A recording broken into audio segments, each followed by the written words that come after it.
HS 2.4. Apart from, so I talked about, in HS 2.3, I talked about some of the inhibitors of acid secretion, such as secretin from duodenal S cells, cholecystokinin from jejunum and duodenal I cells. Looked at some of the pharmacological inhibitors, such as proton pump inhibitors and histamine receptor antagonists.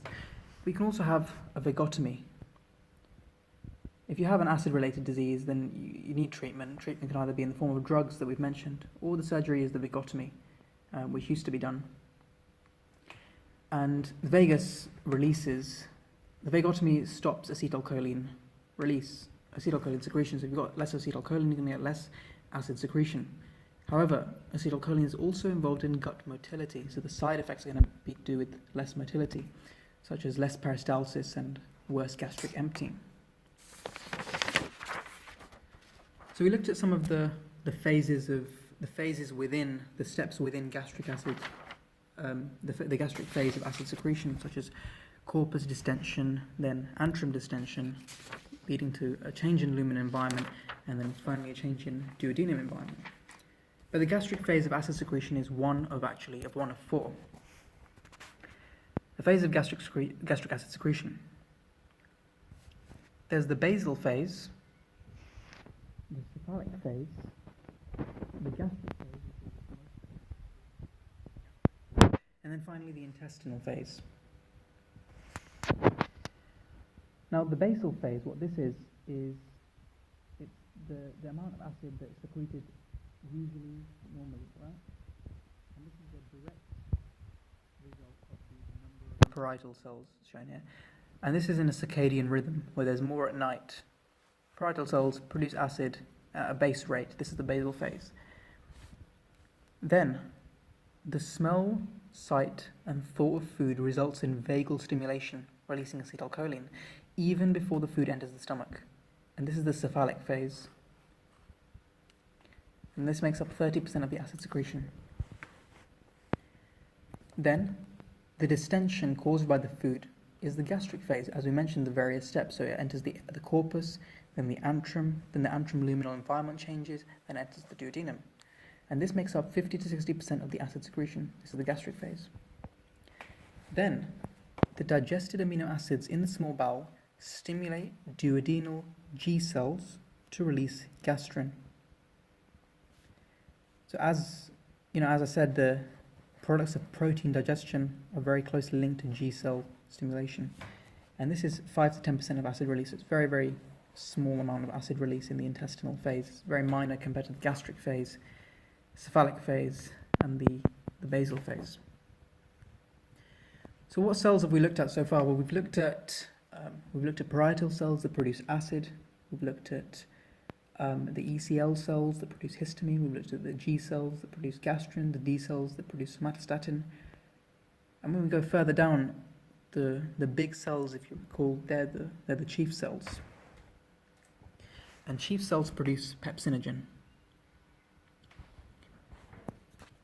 Chief cells secrete pepsinogens, which is a proenzyme. If it's got O-gen at the end, so like trypsinogen, pepsinogen, zymogen, it's a proenzyme, right? And then it's activated.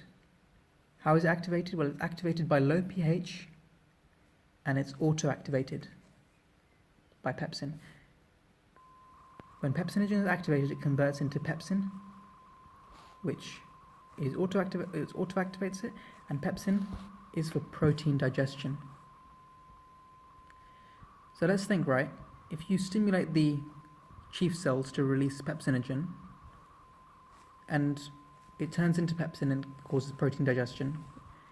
If you have protein digestion, which makes amino acids, what does that stimulate? Well, it stimulates the G cells to release gastrin, which causes acid secretion. So now let's think, what stimulates the chief cells to secrete pepsinogens? Well, it's acetylcholine. So acetylcholine, it's causing acid secretion by having a direct and indirect effect on parietal cells. And it's also causing pepsinogen secretion from chief cells.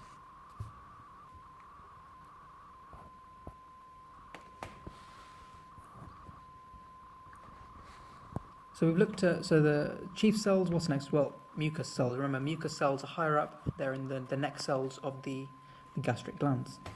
Mucus cells make bicarbonate and mucus layer, as I said at the start, and they're stimulated by prostaglandins, which I'm going to talk about in a second. So these mucus cells of the stomach, they produce two things, bicarbonate and mucus. They're basically for protection. The mucus layer traps the bicarbonate produced, and this neutralizes the epithelium, protecting the stomach from autodigestion. And the mucus cells are stimulated by prostaglandins. So let's see. What are prostaglandins? Well, prostaglandins, there's two types, and they're produced from arachidonic acid. Phospholipids are converted, so fats are required, and they're converted into arachidonic acid. And this arachidonic acid, it can follow two pathways. It can either follow pathway 1, which is COX-1 enzyme, via COX-1 enzyme, to make prostaglandin.